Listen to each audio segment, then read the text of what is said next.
Bonjour et bienvenue sur le plateau de Ça bouge sur les marchés, une émission qui n'a jamais porté aussi bien son nom alors que les opérations se succèdent à la Bourse de Paris et j'accueille aujourd'hui Vincent Homer de QGIS, PDG éponyme de la société qui s'introduit actuellement sur Euronext Growth. Bonjour Vincent. Bonjour. Et il faut parler de votre société Homer de QGIS et compagnie, groupe familial fondé en 1850, excusez du peu quand même, et spécialisé dans les fruits et légumes frais principalement exotiques. Merci. Oui, effectivement, nous couvrons plus de 90% de la catégorie des fruits exotiques au travers de notre présence dans la banane, l'ananas, la mangue et l'avocat, que vous connaissez certainement. Un segment exotique qui, à lui seul, représente 25% de la consommation de fruits et légumes. Ce sont des positions fortes dont nous disposons. Numéro 3, français de la banane en termes de capacité. Numéro 1, européen, la distribution d'ananas d'Équateur ou de mangue sur le calendrier africain, des positions fortes dans tous les segments de marché, que ce soit grande distribution, restauration commerciale et collective, distribution spécialisée ou encore fraîche découpe. Donc ça veut dire que quand on mange une mangue, il y a de fortes chances qu'elle vienne de chez vous. Alors si vous la mangez aujourd'hui, elle viendra de chez nous avec une quasi-certitude. Quasi-certitude. On l'a dit, société fondée en 1850. Peut-être quelques mots sur cette histoire, sur ce métier plus précisément, groupe historique complètement aussi au cœur des tendances actuelles, de manger bien, manger mieux et plus sainement. Oui, effectivement. Donc vous l'avez dit, fondé en 1850, c'est 170 ans d'une passion unique, la distribution de fruits et légumes, une passion de 6 générations, puisque je suis la 6e génération à la tête de cette entreprise, qui est au cœur des grandes tendances de la consommation. Alors, quelles sont-elles, ces grandes tendances de la consommation? Végétalisation de l'assiette, véritable enjeu de santé publique, mais aussi une demande du consommateur pour des produits gustativement bons. Et on l'a vu dans l'essor du prêt-à-manger. On veut plus de fruits qui n'ont pas de goût. Exactement, voilà. Donc, essor du prêt-à-manger, mais en plus, pour compléter, une demande accrue du consommateur pour des filières responsables. Ancré dans une agriculture responsable, responsabilité sociétale, environnementale, performance sociale. Justement, vous me faites la parfaite transition pour la prochaine question. Comment vous vous positionnez par rapport à ces enjeux? Effectivement, vous l'avez dit, on a envie de plus de bio, on a envie aussi que les fruits soient extraits dans de bonnes conditions, par des gens payés comme il faut. Comment vous abordez ce problème? Eh bien, c'est au travers des relations de longue date qu'on a établies avec l'ensemble de nos producteurs pour une agriculture respectueuse des territoires et des hommes que vous retrouvez dans la mise en place de notre politique qualité et de responsabilité sociétale et environnementale qui est fondamentale, véritable colonne vertébrale de notre offre aujourd'hui, qui va reposer sur 3 piliers, mettant en place les certifications les plus exigeantes, piliers de politique agricole, les meilleures pratiques agricoles au service du fruit. Vous retrouvez l'usage sécurisé des pesticides notamment, la traçabilité garante de la sécurité alimentaire du consommateur.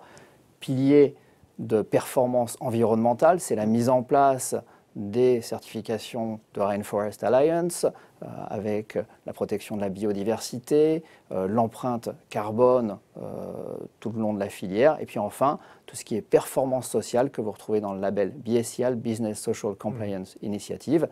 L'ensemble de ces politiques se retrouvant au sein de notre adhésion, notamment au Global Compact, auprès duquel on est adhérent depuis 2015.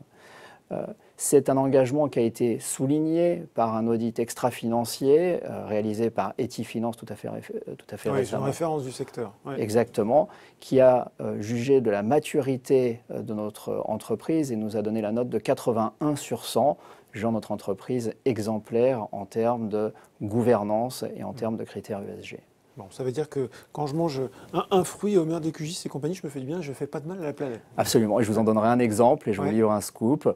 Notre ananas Terrasol d'Équateur a atteint la neutralité carbone et ça sera annoncé ces prochaines semaines. Bon, voilà, super. Il faut parler aussi, moi j'avais envie de savoir, vous m'en disiez un petit peu plus, vous êtes installé à Rungis et vous disposez d'une nouvelle plateforme ultra moderne de mûrissage. Comment ça marche concrètement ? Alors le mûrissage, c'est le pilotage du cycle de maturité du fruit pour l'amener à sa meilleure maturité gustative.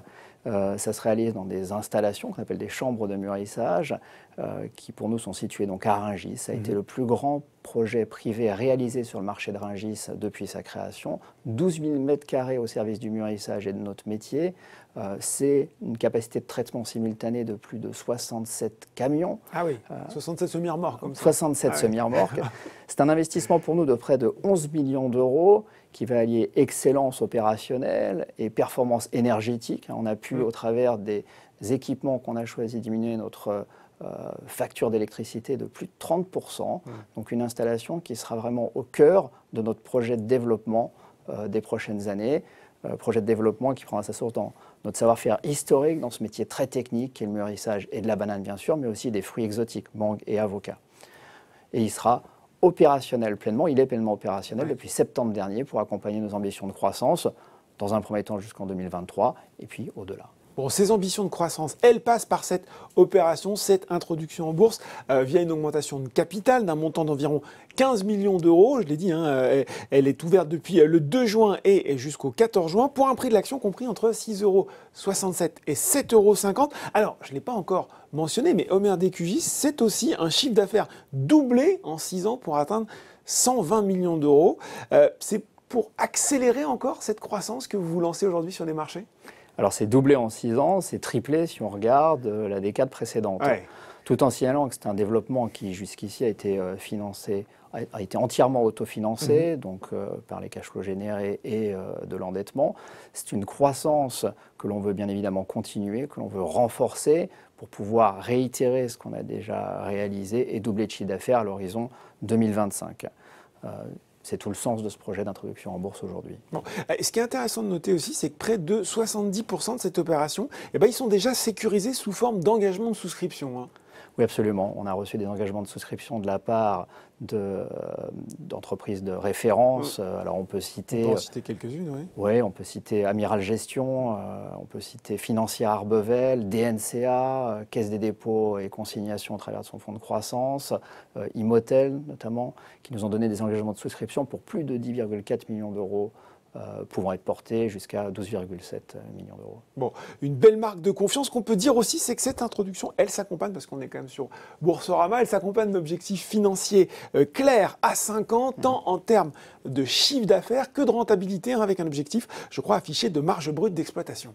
Absolument. Donc on aura un premier palier d'augmentation de chiffre d'affaires qui nous portera à 175 millions d'euros à l'horizon 2023, une croissance qu'on estime sécurisée par nos investissements déjà réalisés, puis derrière, doubler de chiffre d'affaires pour porter ce chiffre d'affaires à 230 millions d'euros, tout en maintenant notre rentabilité à 5% de marge d'EBITDA, une rentabilité qu'on a déjà réalisée dans le passé. Je pourrais souligner d'ores et déjà, puisqu'on a nos chiffres du premier semestre, que l'année en cours est bien engagée, puisque malgré la fermeture des restaurants... Oui, c'est la question que j'aurais pu vous poser. Est-ce que l'activité a souffert ? Eh bien, malgré la fermeture des restaurants liés à la pandémie, nous avons pu réaliser un chiffre d'affaires en hausse de plus de 11% sur ce premier semestre d'activité, donc une performance très solide sur ce premier semestre. Et puis on voit bien que ça y est, là, les restaurants rouvrent et que les clients sont en rendez-vous, donc ça devrait se traduire. Donc vous êtes sur la trajectoire, Vincent. On est sur la trajectoire, on n'attend plus comme vous que l'ouverture des restaurants. Et bien voilà, merci beaucoup Vincent Omer DQJ d'avoir présenté pour nous les détails de cette introduction en bourse. Merci infiniment.